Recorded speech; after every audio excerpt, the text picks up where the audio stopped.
Hi, good evening and welcome. I'd like to call to order the Monday, July 10th, 2017 meeting of the Lake County School Board to order. If we would first begin with a moment of silence followed by the Pledge of Allegiance, please.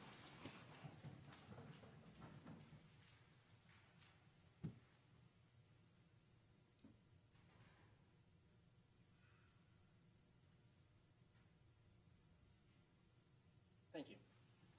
I pledge allegiance to the flag of the United States of America and to the republic for which it stands, one nation, under God, indivisible, with liberty and justice for all.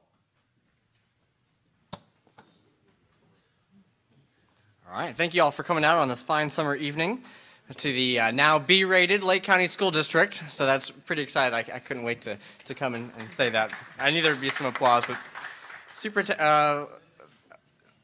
we'll jump right into the agenda. If we have any changes, additions, corrections, I know I've got a public input card specific to 10.01, so we'll pull that one for separate consideration. But there were no other items pulled. I do want to note that in 8.03, we are still trying to get the final version of that contract.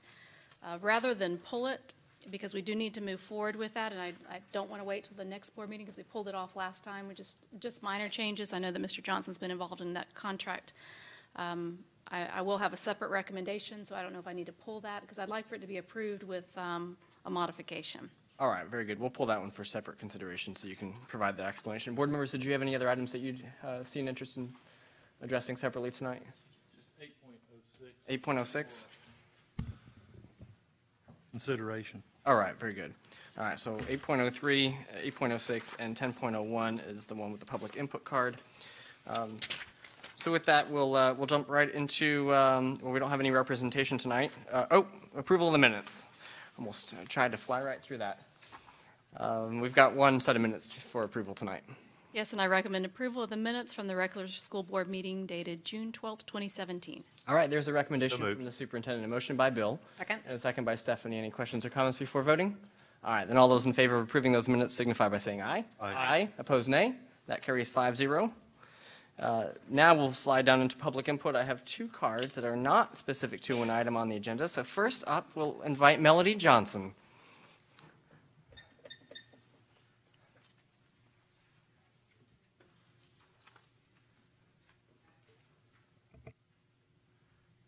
State my name and address? Yes, please. My name is Melody Johnson. I'm the Volusia School Board's chairwoman.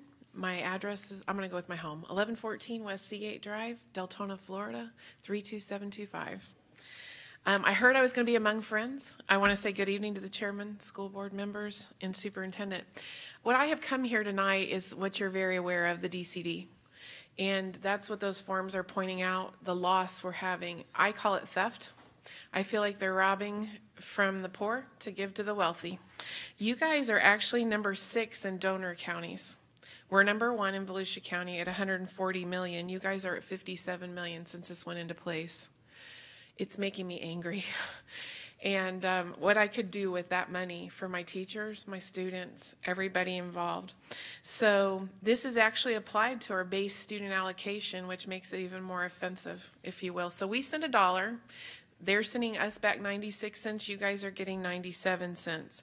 In 2016 session, Representative Metz filled the House Bill 4047, and which would have repealed the DCD, and Senator Huckel co-sponsored in the Senate companion bill 1284, and it was vetoed.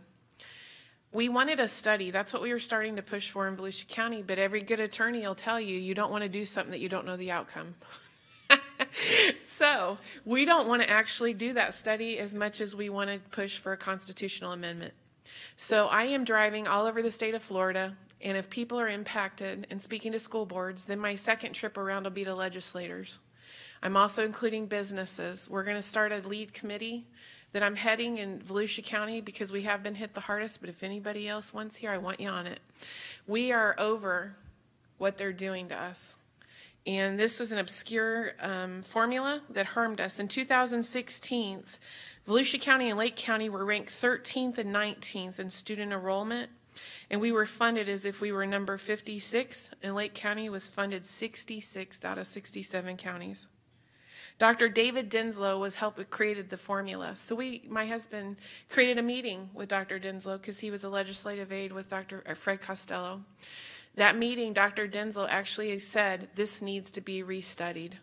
It's harming more counties than it's helping. So I would ask that you would consider working with us in a united front. Our superintendent, I've included our school board attorneys. I mean, not the school board attorney, sorry, the district attorney's name and phone number. But we're going to do this fast and furious. I don't know if we'll make it by January, but that's our goal for the legislative session to get some things going. What we feel like is if the legislators feel like we're going to go around with a public vote, that it might be a good idea to talk about it before it gets to the public. So we're getting ready to fight big. And we just want you to say that you don't have to have anything in writing, but I know you feel the same way we do. Thank you so much for your time. Absolutely, thank you. And I think there are some folks on the board that are especially passionate about this one. Bill, I know that this one has been... I've only been speaking about it for 4 years. That's right.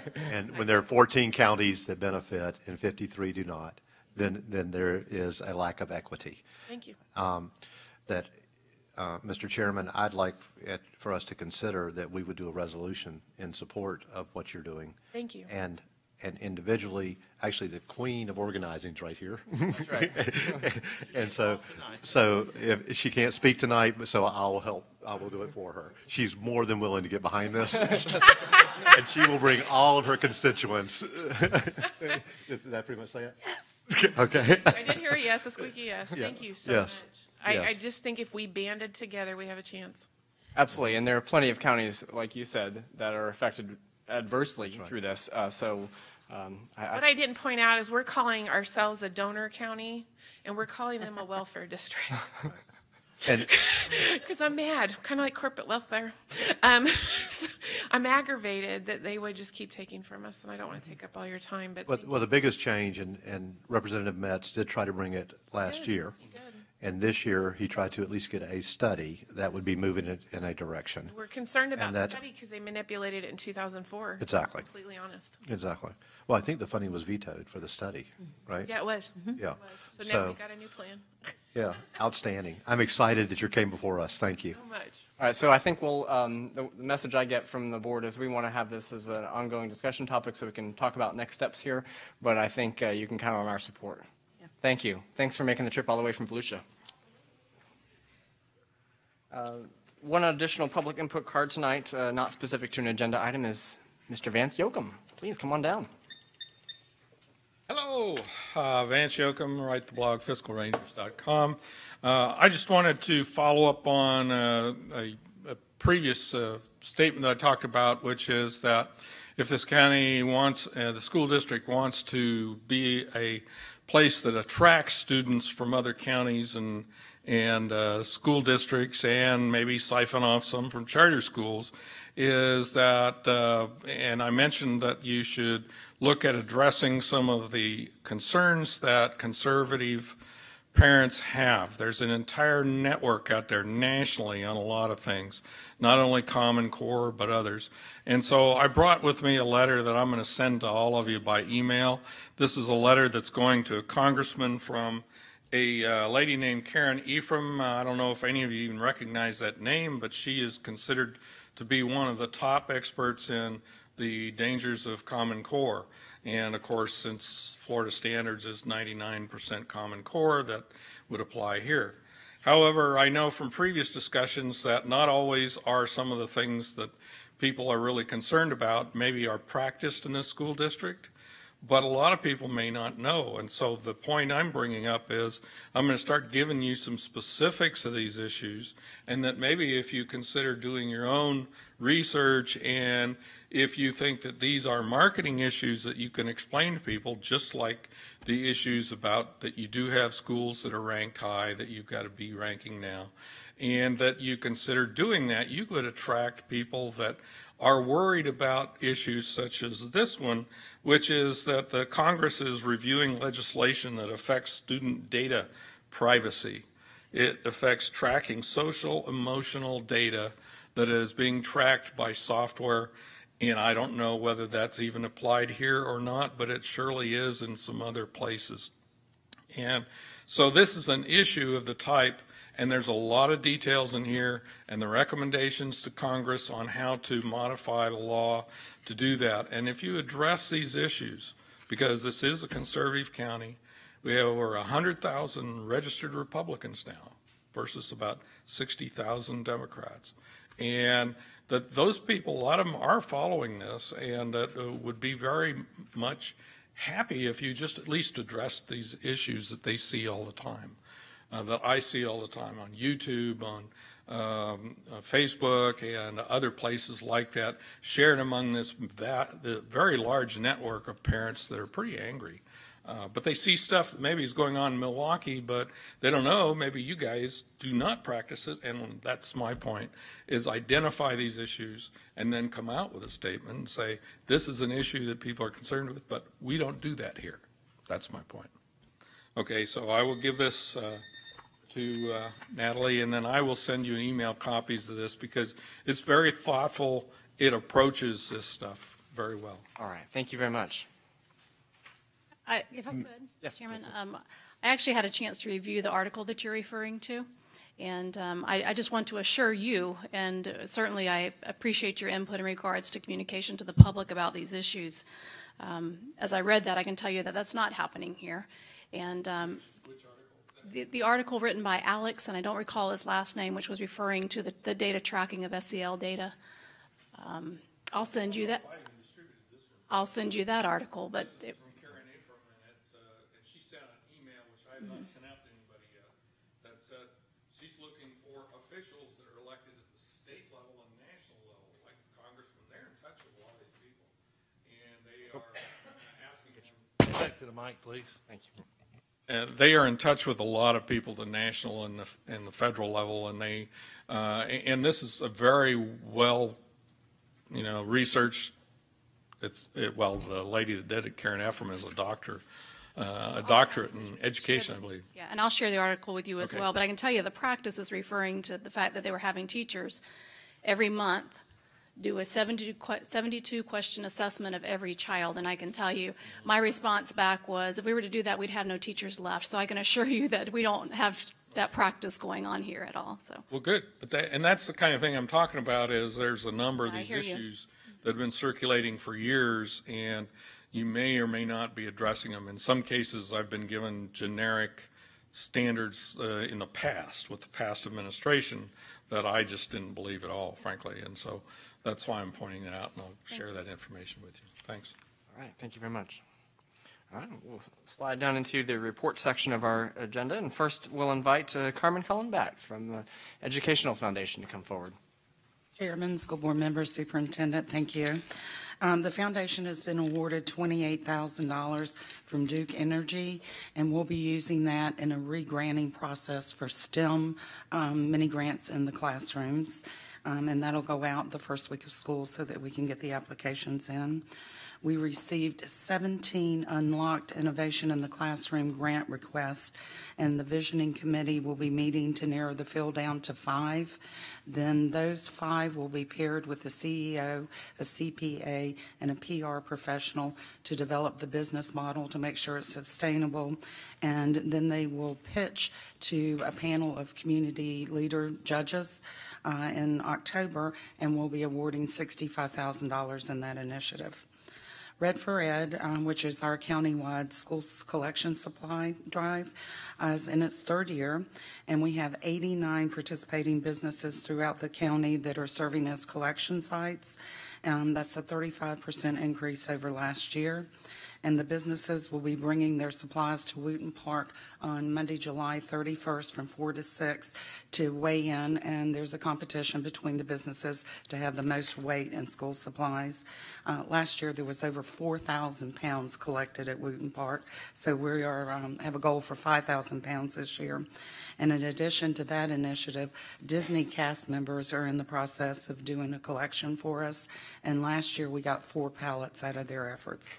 3,200 invitations to attend a backpack fair have been mailed to students in K-5 on free lunch. The fairs will be held on August 1st at Tavares High School, August 2nd at East Ridge High School, and August 3rd at Leesburg High School.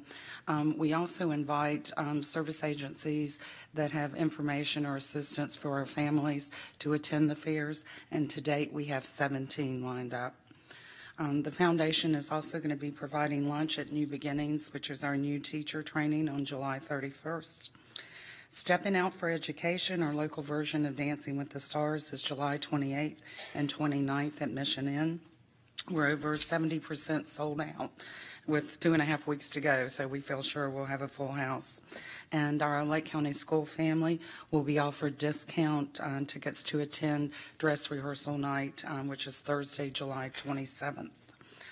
The Take Stock in Children's Spelling Bee is scheduled for September 14th at Lake Receptions, and we already have 13 teams lined up. The Scott Strong Memorial Golf Tournament is Mission Inn on October 20th, and the Hall of Fame dinner we're bringing back is also at Mission Inn on October 30th. And then we have the Renaissance Fair on November 4th, 5th, 10th, 11th, and 12th, and Education Day is on November 10th.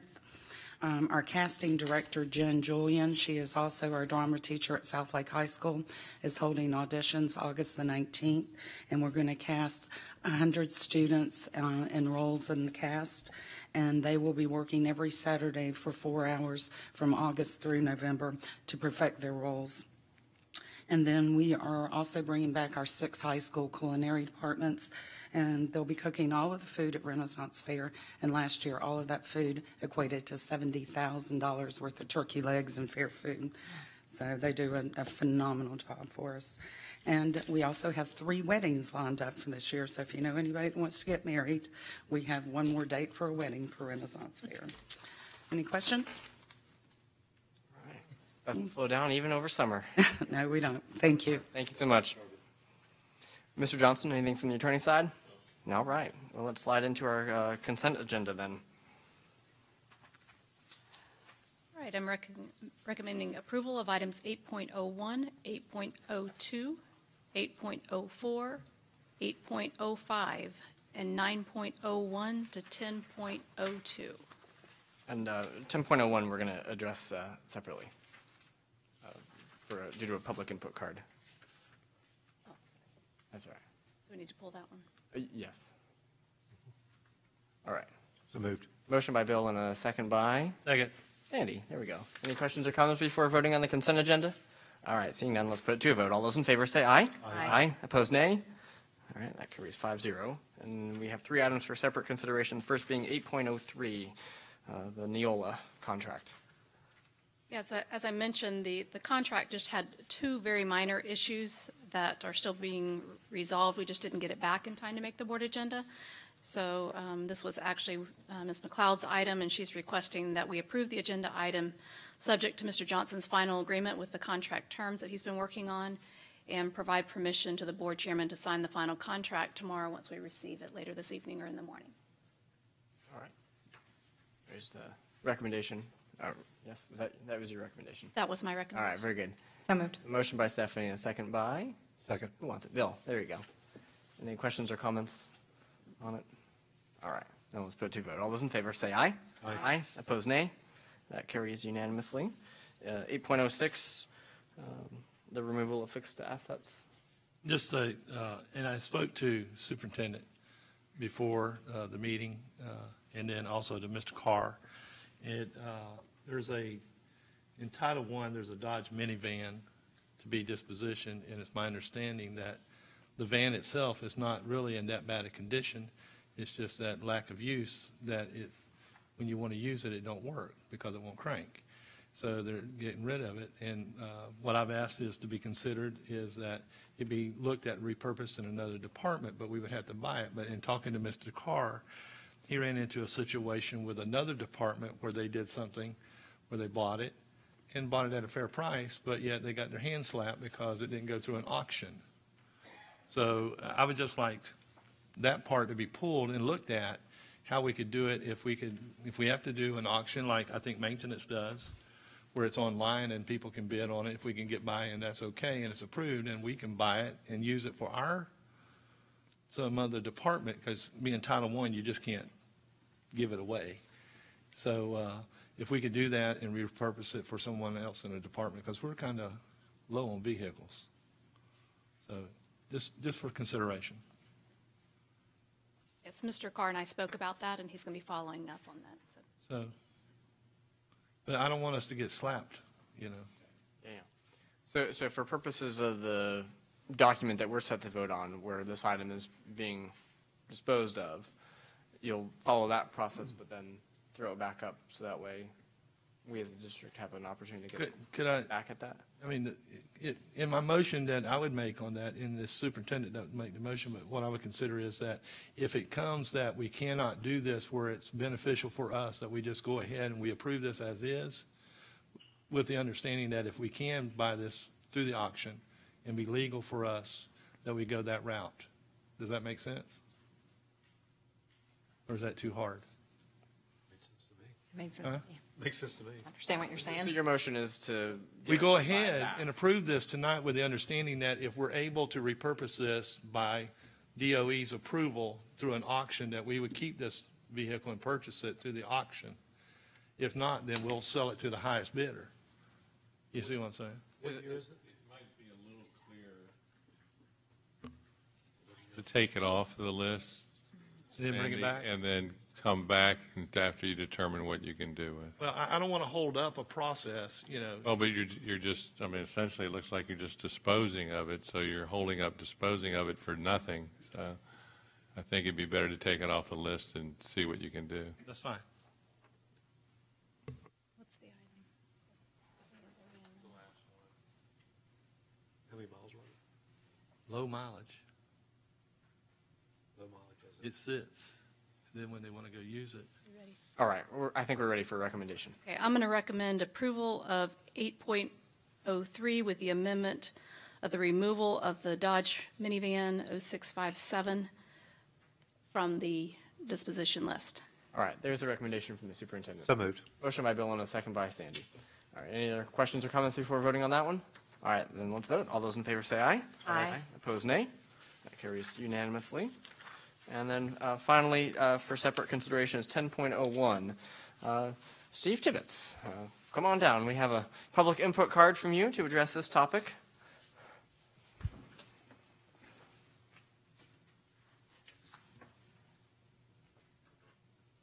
Good evening, Mr. Chairman, school board members, Superintendent Cornegay. Briefly, before I start on 10.01, I just want to say congratulations to you, to the staff, to our administrators, and our teachers, but mostly to our kids for the improvements that we saw this year. While it's very exciting, I would remind you not to lose track of the big picture. We still have 60% of our students in C schools. I know we can do better and we're on the right track and was exciting to see, but no resting on our laurels. 13 Bs, 6 As. Not bad. 26 Cs, lots of room for improvement. I want to speak briefly on Achieve 3000. First of all, in reading it, I'm a little confused. The proposal said for high schools and middle schools, but the numbers that the budgets are going to be impacted by reflects just what the middle schools are going to would cost, $148,155. We've got a clarification for you on that one. Excuse me? We've got a clarification on that one. For whatever reason, it didn't hit the agenda, but we had noticed that as well during the week. Superintendent. Correct. The bottom figure that you see, which was, I think, 200, and I don't have the number in front of me because I don't have the contract in front of me, but I had, the actual figure there for the total cost, which should have been that reflecting both the middle school and the high school, because you're right, this only reflects the middle school number. So the actual cost, I'm trying to find the right column. is $252,577.50. Okay. That's for middle and high A school. couple of other things. Sorry to interrupt you. I thought we'd just throw that clarification out while we could. Couple of other things. When we're signing something for this amount of money, it shouldn't keep making references to Milwaukee Public Schools in it, or references Milwaukee Public Schools 3 separate times, along with one section here at the end that I don't know if we're going to get it, and let me read it to you, just briefly. Blended learning for both academic accelerated learning in the classroom and engaging the entire community, all throughout the Milwaukee community, in libraries, YMCAs, and other community services. This will work. Is it working in Lake County that way?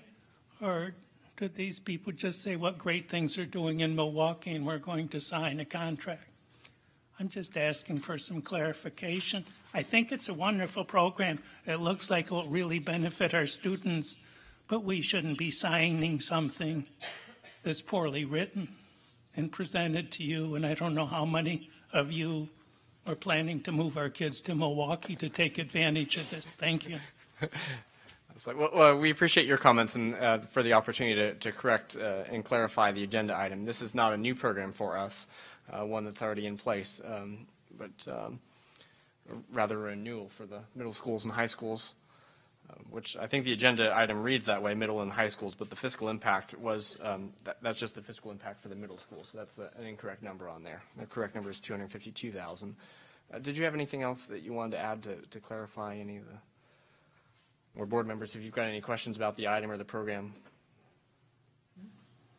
I know that when I met with each of you individually, this was a conversation that we had, similar to that when we talked about other computer-based programs, and I'm happy to answer any questions that you have, but I think this one, as you said, is already one that we're using, and really going to look at the implementation of the program this year to make sure that it's done consistently.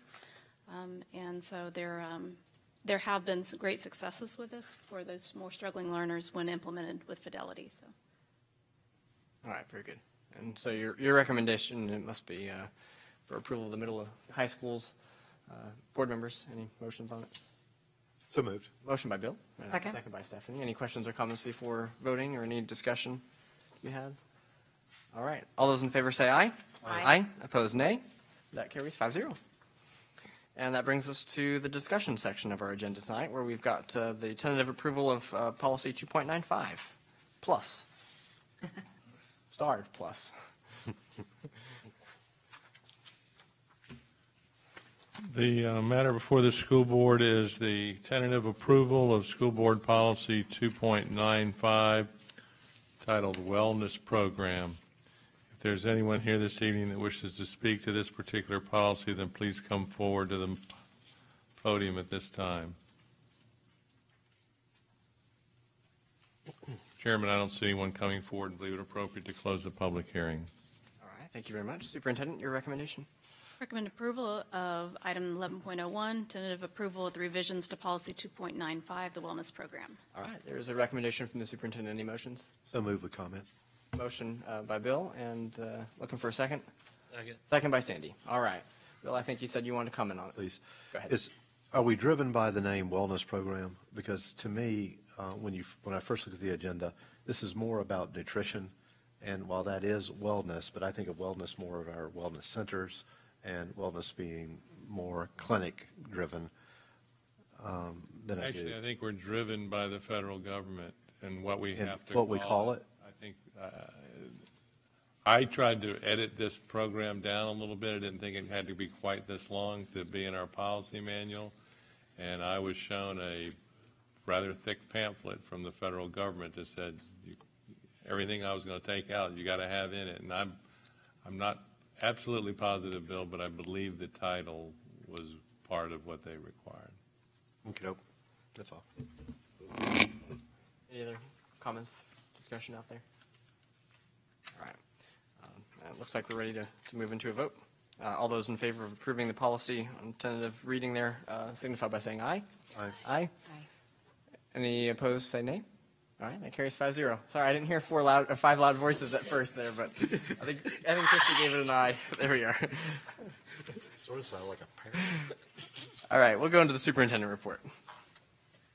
I'd like to echo the congratulations to our students, teachers, staff, and administrators, and all of us on the overall 33-point increase in the state performance indicators, moving the district from a C to a B. I know we're all very proud of that. We saw very significant gains in the areas of reading and writing, with both proficiency and learning gains increasing, including a 5-point increase in our lower quartile students. And math also showed improvement across the board, including an 11-point increase in Algebra 1 and gains in civics as well. So we had no D or F schools. And the 3 schools that were in the lowest 300 are all off of the list, so there is much to celebrate. So congratulations to everyone. Carmen mentioned earlier the return of the Alumni Hall of Fame. So I want to mention that this was established last year to celebrate our graduates who have had an impact on our local community and around the world. And last year they celebrated 8 inductees, including former astronaut David Walker, who graduated from Eustis High in 1962, and U.S. Medal of Honor recipient Robert McTurius, who graduated from Umatilla High School in 1935, and Thomas McClary, a guitarist with the Commodores, who graduated from Eustis High School in 1967. So we are excited to receive the nominees for this year. So please visit the district website where you can submit a nomination electronically, or you can print out the form and mail it in. And the deadline for your submission is 5 p.m. on August the 18th, with the celebration dinner, as Carmen mentioned, on Monday, October the 30th.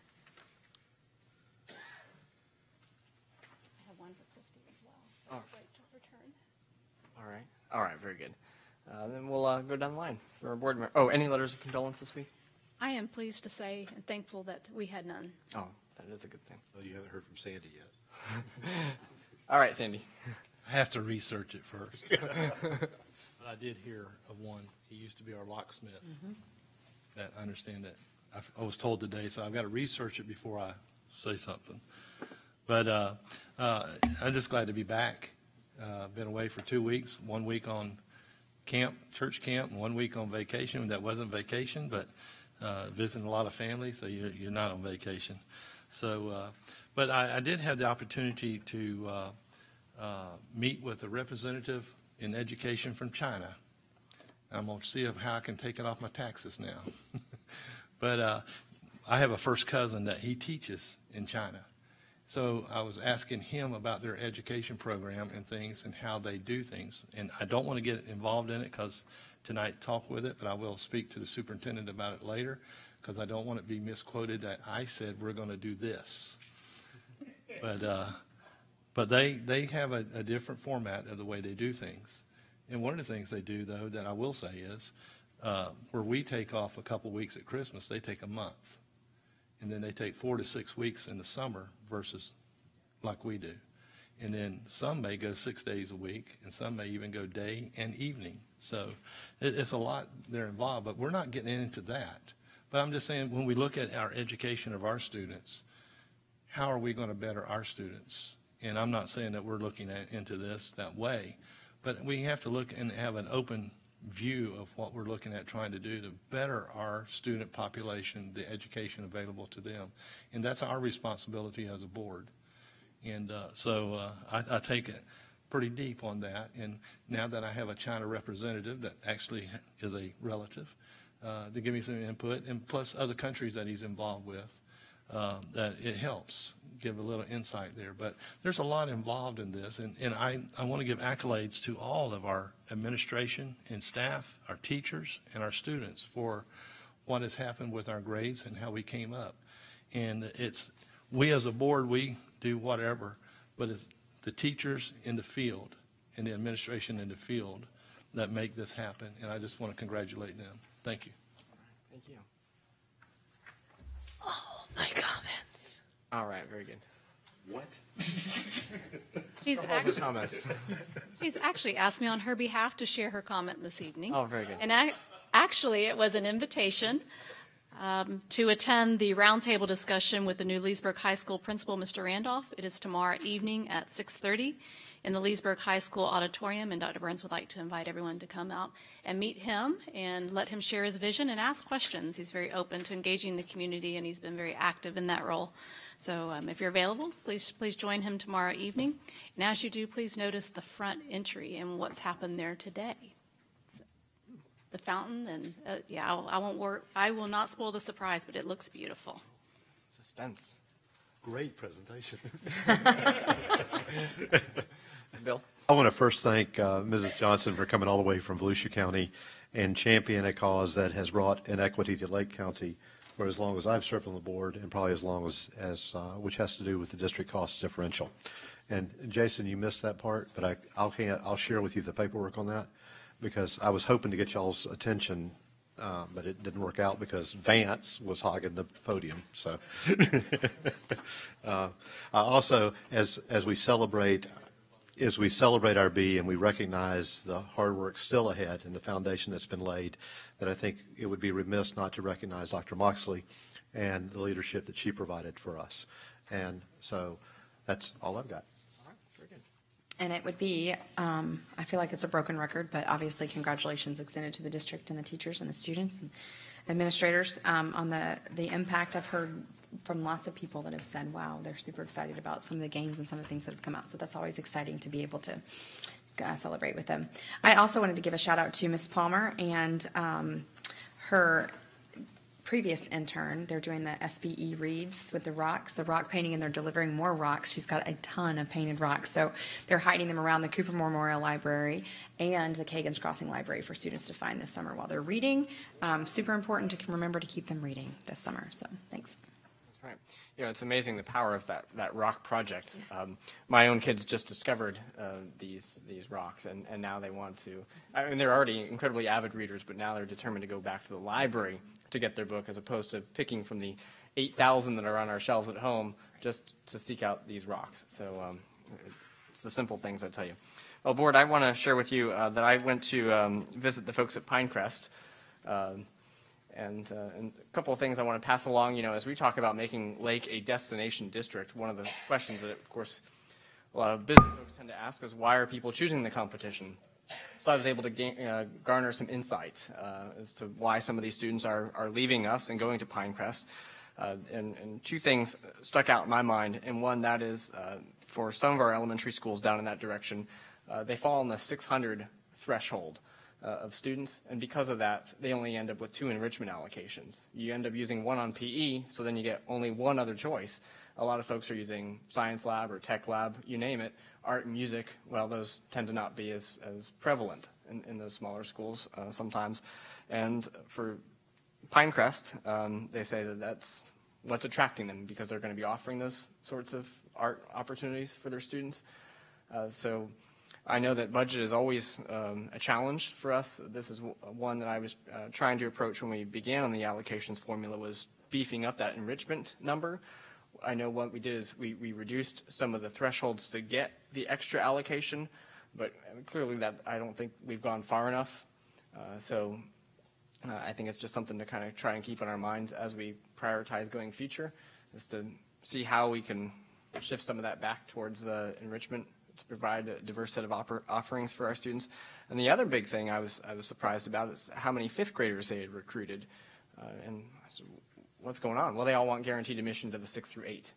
In fact, over 50 students from Cypress Ridge, for example, had left to go to 5th grade at Pinecrest just so they'd be guaranteed the 6-8 opportunity, which I guess goes to speak about this trend that we're seeing when Mineola Charter, for example, came to us, and those students wanted to be able to continue in 6th through 8. When you get a school like that, or like Cypress Ridge, for example, and you get this family kind of environment of a magnet program, of a smaller school, 600, those parents and those students, they're looking for a similar kind of environment. And to go from the K-5 Cypress Ridge into one of our larger middle schools, they were afraid they were going to lose that kind of touch.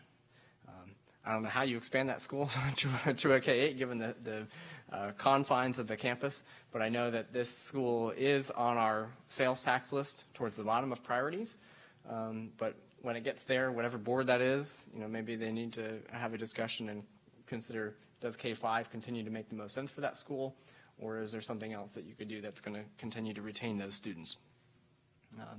And then one other item I'll share is I had a conversation with Mr. Johnson before the meeting, and that the initial superintendent evaluation is through the period of June 30th, which just ended, which is supposed to evaluate the first 100 days. So coming forth from Mr. Johnson, he'll as that is ready, he'll send out that evaluation with some directions for us. And then there are also some next steps for us to take as a board for the new period that deviates from the introduction of a superintendent rather to now full out being our superintendent. So we'll have some more action to take as a board and some discussion before we get too far into the year. That's all I had to share. So unless anybody had anything else to throw out there, we'll adjourn. Thank you very much. Have a good night.